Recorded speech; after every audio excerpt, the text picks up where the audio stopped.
Today's episode is a little bit special because it's the final episode of season 1. We've had some incredible TNS guests. Zalando's Emer Cassidy, Sophie Walsh from Depop, Dr. Jessica Petrovsky, Laura Higgins from Roblox, Abhishek Roy, and the formidable anti-fraud advocate Cecilia Felhoy, to mention just a few. But I figured I'd bring one of those special guests back for our last episode, my wonderful colleague, Alex Popken. Back in December, Alex and I sat down and made 5 very bold predictions for what 2026 would bring for online safety. Everything from youth social media bans and AI companions to the future of human moderation and whether we'd finally start getting serious about non-consensual intimate imagery online. At the time, we said we were willing to bet our houses on these predictions. So naturally, we thought it was only fair to come back halfway through the year and see whether we were looking visionary or completely delusional. The internet wasn't built with safety in mind. But today, there's a huge community of online trust and safety experts, not just building the rules, but enforcing them too. I'm Ailish Daly, and this is Trust Issues, insights from the people who keep the internet safe. In each edition, we meet the experts shaping how the world experiences the internet, what's allowed online, what's not, and the future of how platforms will protect people. Let's share knowledge and build a safer internet together.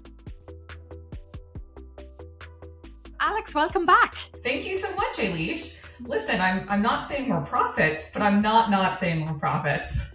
A lot of our predictions ended up coming true. Before we jump in, though, I'd love to know, what have you been working on lately? Yeah, so I attended Marketplace Risk in San Francisco last week. It's a large conference for primarily tech professionals working to mitigate fraud and risk at marketplaces and digital platforms. As you know, you and I are board members. I moderated a panel of folks from GoFundMe, Cloud Kitchens, and Meta about building fraud defenses, primarily when your company is in growth mode and resources are limited. I think even if you're not working at a startup per se, we're all operating in a world in which resources are limited, right? I also attended some sessions and actually thought it was pretty funny and appropriate for our prediction reflections, which we'll get into, that an engineering leader at a prominent food delivery app said that users submitting AI-generated images of moldy hamburgers is very much a thing. What a reflection of the times, huh?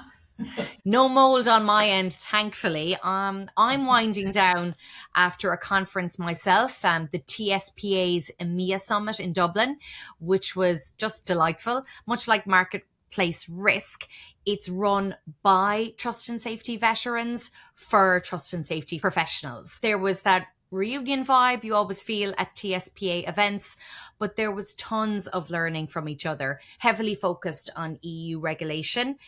TSPA's next big event is TrustCon, happening in July in San Francisco, where I'll be moderating a panel on the evolution of the creator economy with people from TikTok, Patreon, and Image Angel. And yeah, I'm really looking forward to that. So let's get into it. When we recorded our predictions episode, a lot of these conversations were still emerging, or they certainly still felt emerging. And fast forward a few months, and honestly, some of them escalated much faster than either of us could have expected. So let's start with our first prediction. Youth social media bans and stricter youth safety controls will accelerate. Back in December, we talked about Australia, Europe, parental pressure, age assurance technology, all of that. So Alex, how are you feeling about that prediction now? Too dramatic? Not dramatic enough? Take a bow, Ailish. You could not have been more right. Australia certainly paved the way, but as we're seeing, several countries are now following suit, from Denmark to France, Austria, Brazil, Malaysia, Norway, Britain. They've all either passed laws or are actively working on them. You know, I think looking at Australia as a first real test case, I will say the results are actually mixed at best in terms of how well this is working.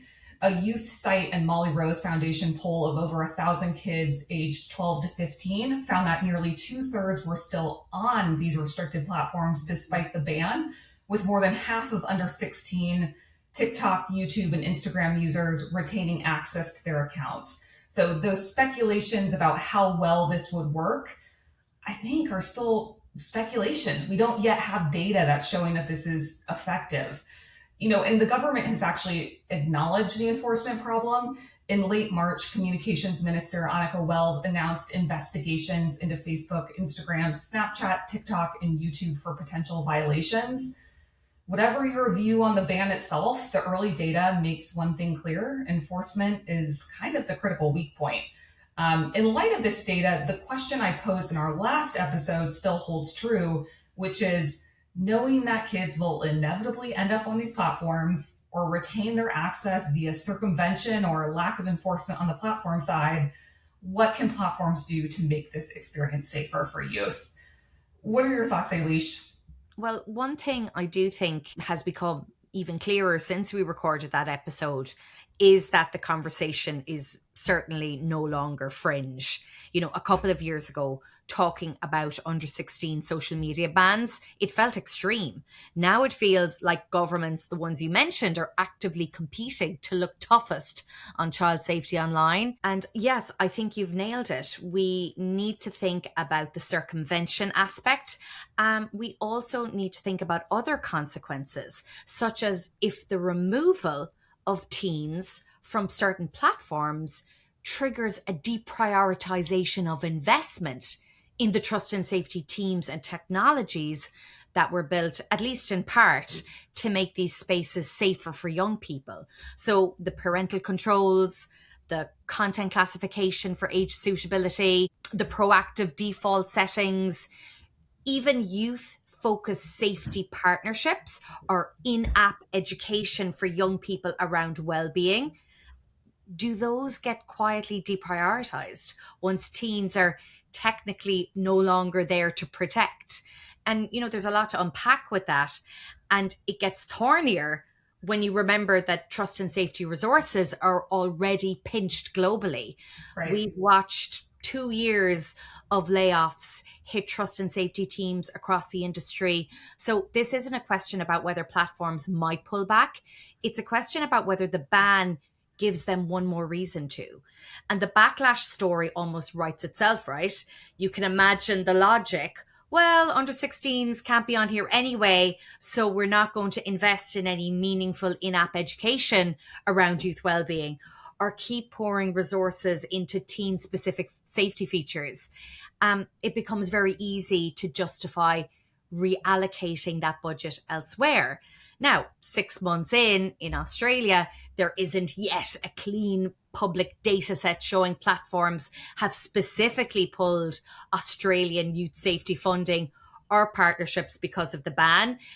And indeed, there are some interesting counter signals. Reddit actually expanded its global teen safety features in response to the Australian law. So it's not uniform across the industry.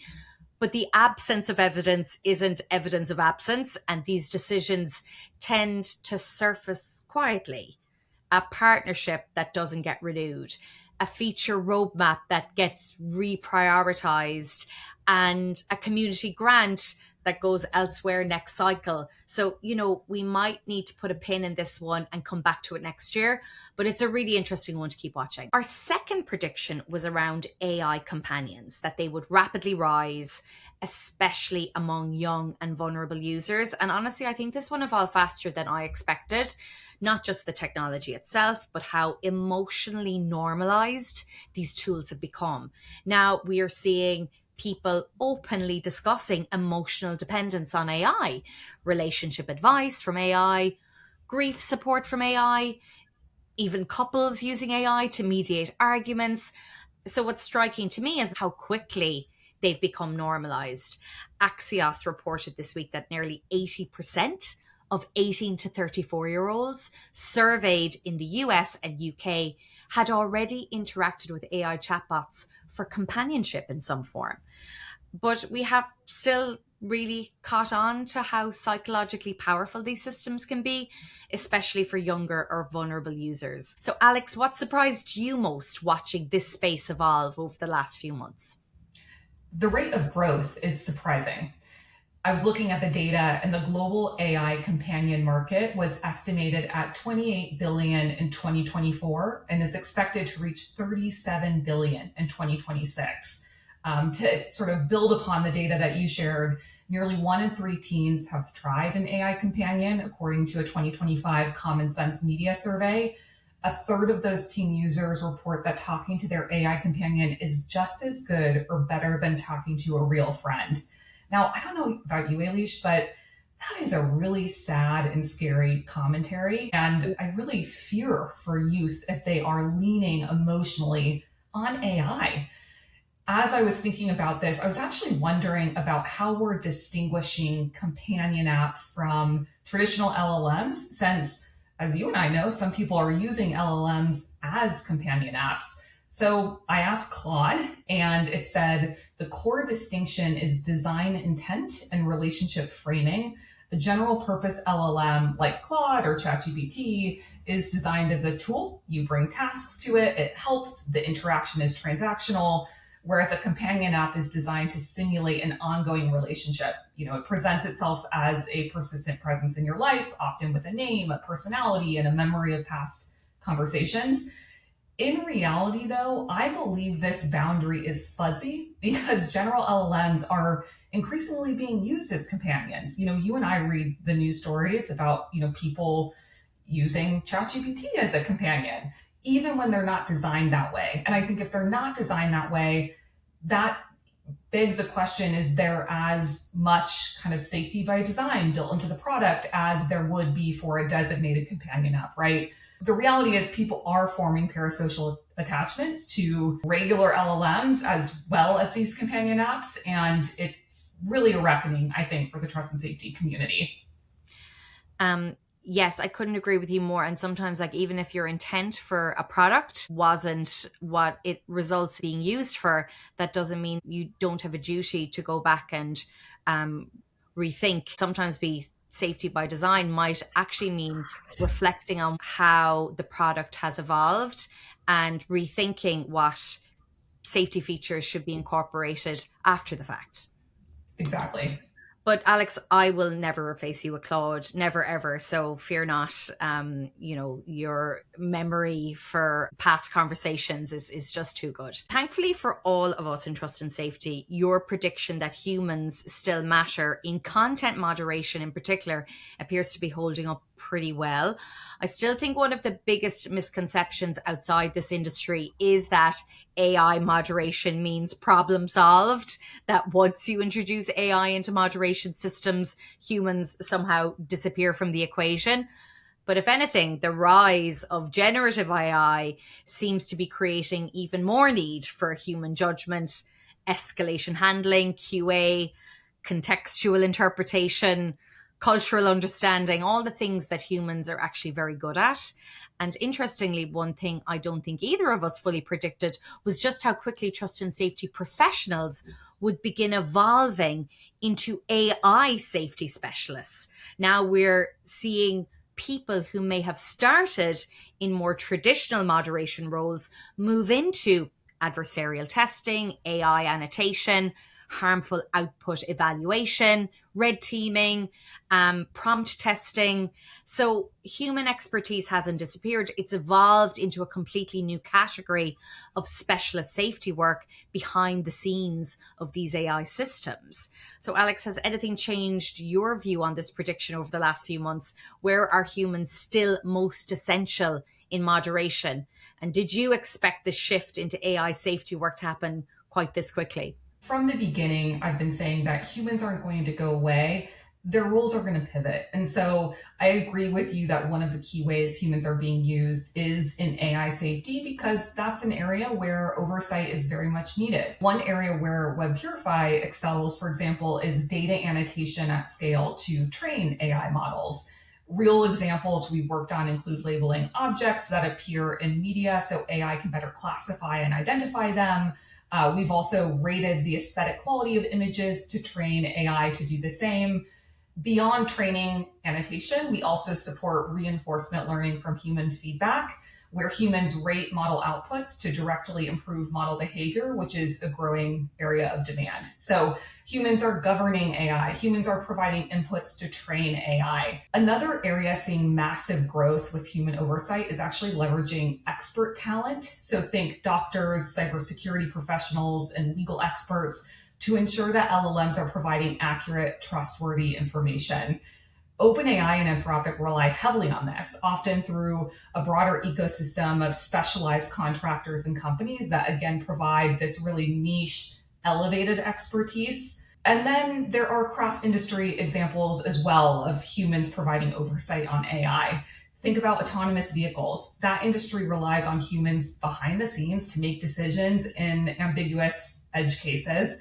I think people have a hard time believing that when they're in a Waymo, when they're in these vehicles, that actually humans can mediate and humans do have insight into what's happening on the ground and can make decisions where the AI might really struggle. So the answer to your question is there is very much a continued need for human oversight, both in AI safety and then across a wide range of use cases. I want to just make it clear, though, that I'm certainly not an AI naysayer. AI has been, again, used in content moderation for decades. It is incredibly valuable, and we will continue to see advancements in AI use for areas like content review. LLM-based approaches are fast-growing and genuinely exciting, and they are, quite frankly, more dynamic than traditional ML classifiers and more accurate on nuanced or contextual violations. So the role of humans is evolving. It's not disappearing. I also think this raises a really important well-being conversation too. At a trust and safety conference I attended this year, I sat in on a brilliant session on red teaming and well-being, which really stuck with me because some of this work involves intentionally stress testing AI systems with harmful, manipulative, or deeply sensitive content for prolonged periods of time. And as providers operating in the space, I think we have taken on very seriously what meaningful support looks like for specialist annotators and red teamers, because this isn't just technical work, it's emotionally and cognitively demanding work too. And as you're stepping into the role of being the bad guy, and that carries a different emotional weight to it and then deserves a different type of well-being support. I also need to give you proper credit here, Alex, because in December you predicted that 2026 would be the year we grapple with content authenticity and AI slop. Remember when I mentioned the AI generated moldy hamburger at the top of the call? Yeah, AI slop is everywhere. And in fact, slop was Merriam-Webster's 2025 word of the year. I think I called it first, though. Honestly, I'm still gutted I didn't take your hot tip and put money on it on Polymarket, but there you go, you live and learn. Yeah, AI generated content is pervasive. When I'm on Threads, for example, it's all over my feed. AI generated gowns on celebrities at the Met Gala, an AI generated video of a baby being given glasses and seeing his mother for the first time. How can you tell? Honestly, sometimes it's hard to tell. I think these AI tools are getting increasingly sophisticated. That baby video that I mentioned was actually extremely realistic, except when you zoomed in on a hospital bracelet in the video and you could see that the text was gibberish. But beyond that, it was pretty impeccable. Like I shared in our last podcast, I imagine that trust and safety teams are really grappling with what to keep up versus take down, as much of this content, while misleading, isn't necessarily harmful. Some of it's low quality, so it may violate a platform's existing quality standards, but as I said, some of it is really high quality. And so where do you draw the line in the sand? I was talking about this with someone and they were saying that they don't think platforms are incentivized to do anything about it, especially if the content drives high engagement, which I imagine it does. I see that these comment sections on generated content are filled with users debating the content's legitimacy, asking questions like, is this AI? That alone is engagement and is ultimately boosting viewership and incentivizing platforms to keep the content up. For me, I do think this will erode trust in a meaningful way over time if companies don't do a good job labeling AI generated content. And I think in a lot of cases, when the content doesn't violate policy, a label is enough. It's a signal that what you're viewing isn't harmful or bad, but it's not human created, right? It is AI generated. And so I think while these platforms claim to have AI models that can detect synthetic or manipulated media, my sense is that they do, but that the technology isn't as fast or accurate as we'd like to see at this time, because most of the time I actually don't see labels affixed to this content. So in my mind, the technology needs to catch up to the growth of this content on platforms. Yeah, there's definitely that overwhelming flood of that low effort, that mass generated, and as you mentioned, engagement optimized material everywhere you look online. And I completely agree that the erosion of trust is the real risk, because if people stop trusting everything online, whether that's images, and we haven't even touched yet on the audio, the comments, the features in addition to, let's say, the video or the image content, even ordinary interactions, they can create a completely different kind of societal problem. And at the same time, we also don't want to end up in a world where everything inconvenient gets dismissed as AI generated or fake, because, being labeled a bot seems to be top of the insults for 2026, right? So yeah, there's a lot more to be done there. And I think that in the next couple of months, we're going to see a lot more need for investment there because of the wider risks. Agreed. And finally, our last prediction was probably also one of our most helpful ones. We said that 2026 could be the year we finally start seeing real industry-wide progress on preventing non-consensual intimate imagery, or NCII, online. And honestly, looking at where things are heading now, I really am happy with the progress, because one thing we said back in December was that this wasn't really a space where we were waiting for some magical future technology to appear. A lot of the tooling already existed. Now, of course, it wasn't and still isn't perfect. There are valid concerns around false positives, contextual understanding, edited imagery, and matching accuracy across variants of content.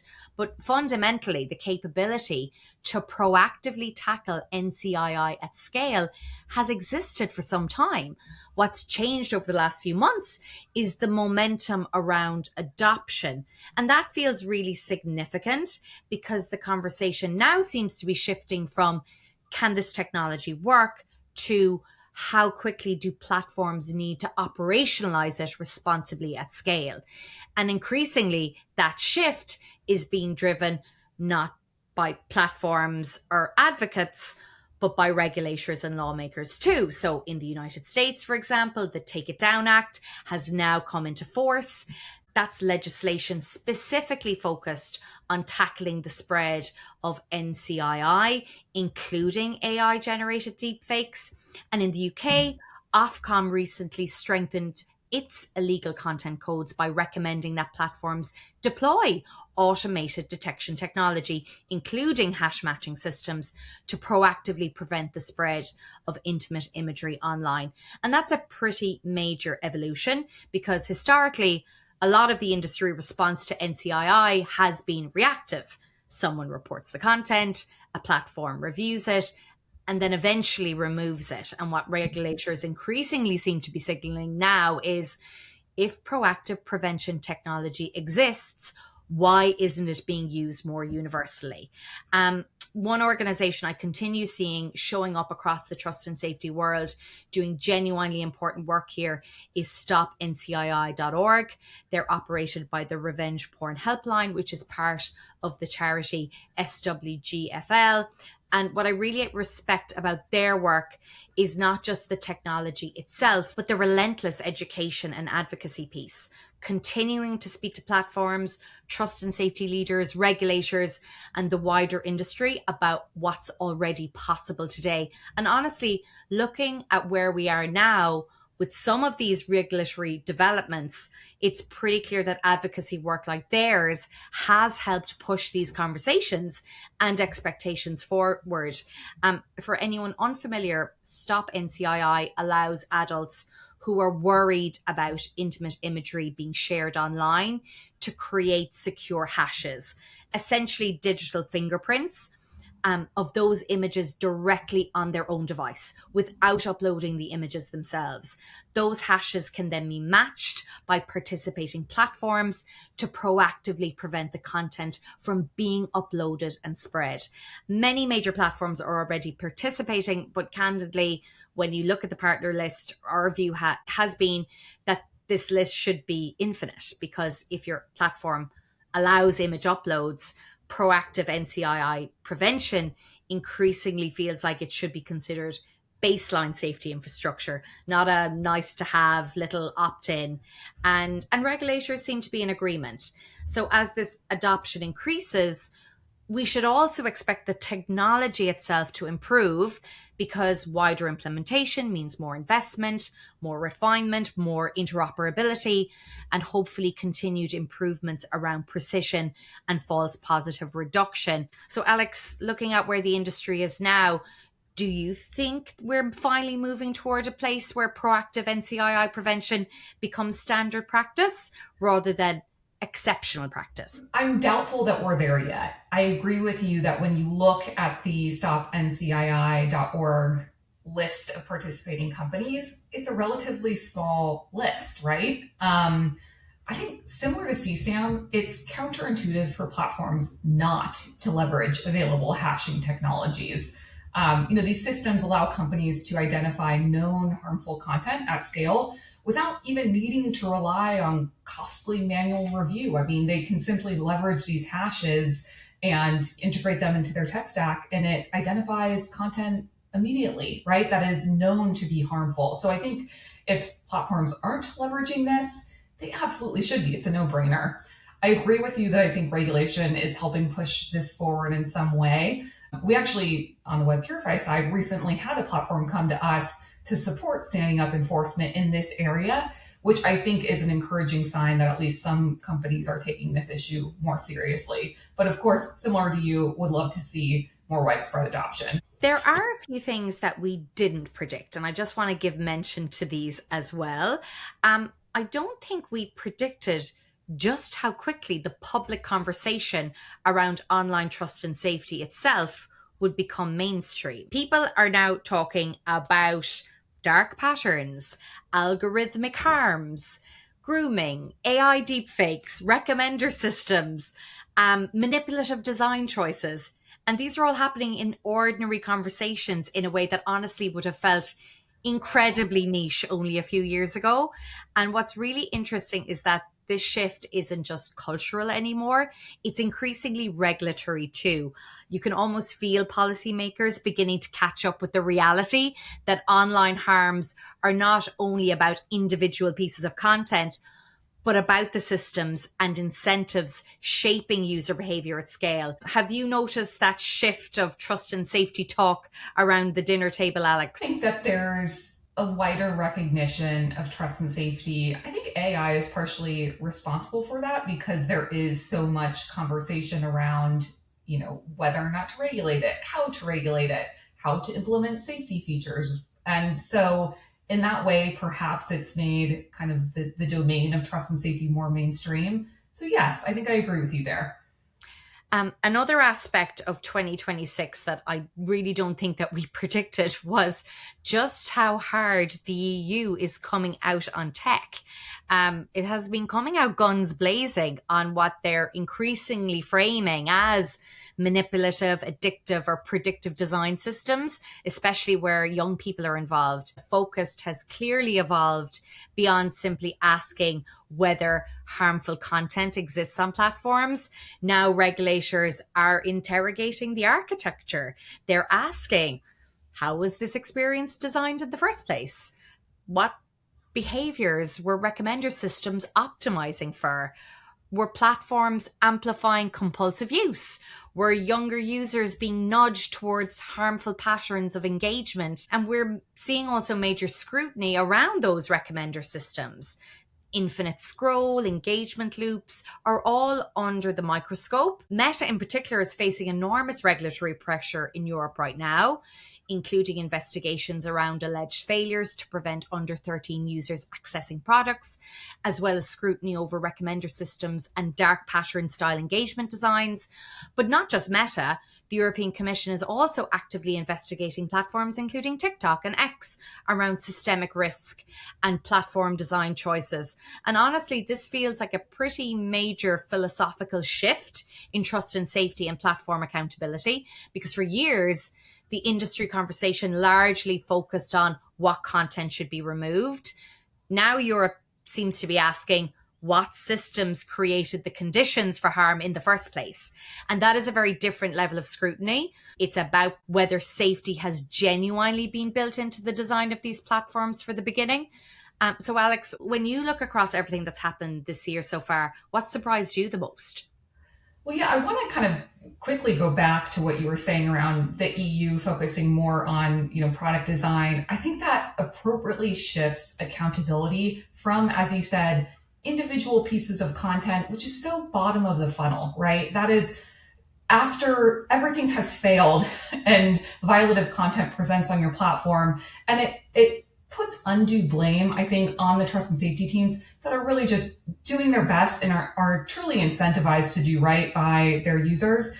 Now it's really a reckoning for the product teams, the CEOs, the individuals who are responsible for, driving revenue, driving user engagement. They are now being held to account as it relates to how they are designing their platforms and incentivizing their users. So that is, I think, a strong and positive development. When I look at everything that's happened this year, I think, we're less than halfway through the year, so a lot can still happen. I'm generally not surprised that most of our predictions came to fruition. On a more macro level, I continue to be surprised, as a lot of people do, about the enormous AI bubble that we're living in. And I continue to ask colleagues in the trust and safety and tech sectors whether they feel it's going to burst or not. Is it overblown? Is there a little bit of smoke and mirrors or not? I don't have the right answer. I don't know if anyone does at this stage, but I'm genuinely curious to see how this plays out. The last thing I'll say, I think we would be remiss if we didn't acknowledge just the widespread layoffs that are happening in tech right now in general, impacting, trust and safety teams who really are doing critical work to build trust on the platforms and enable revenue in a safe and responsible way. So just want to acknowledge that has affected a lot of people in our industry, and I'm thinking about them. And on that empathetic note, we've reached the end of season 1 of Trust Issues. Honestly, Alex, when we started this podcast, I don't think we expected the response we've got. The messages, the feedback, the people reaching out saying these conversations help them think about trust and safety differently, or introduce them to an aspect of trust and safety that they weren't familiar with previously. It's genuinely meant a lot. So thank you to everyone who's listened, shared episodes, sent feedback, or supported the podcast in any way. And also thank you to our incredible guests this season, from platform leaders and academics to survivor advocates and policy experts. We're already planning season 2. So if there are topics you want us to cover, trends you think we should unpack, or if you work in the space and would like to come on the podcast as a guest, please do reach out. Alex, what topics should we explore in season 2? Oh gosh, there's so many topics that we could explore in season 2. I'm curious for people to bring interesting ideas to the table. What's top of mind for people who are listening to this podcast, who are driving trust and safety at their respective companies? So I would kind of turn it over to our listeners. By the same token, obviously super curious about real AI application and how trust and safety leaders are using it, how it's evolving. Curious about the AI authenticity challenge that they're facing. But in general, no topic is off limits. And if you've been enjoying the show, subscribing, sharing, leaving a review, it genuinely helps more people in our community discover it. Alex, thank you again for joining me for this season finale. And to everyone listening, thanks for spending time with me this season. We'll see you in season 2. Thanks for tuning in to Trust Issues, brought to you by WebPurify, an InTouch CX company. What are your thoughts on today's conversation? And what do you want to hear about next? Get in touch with us on LinkedIn. We'd love to keep the discussion going. And don't forget to subscribe for more stories, insights, and behind-the-scenes voices from the world of trust and safety.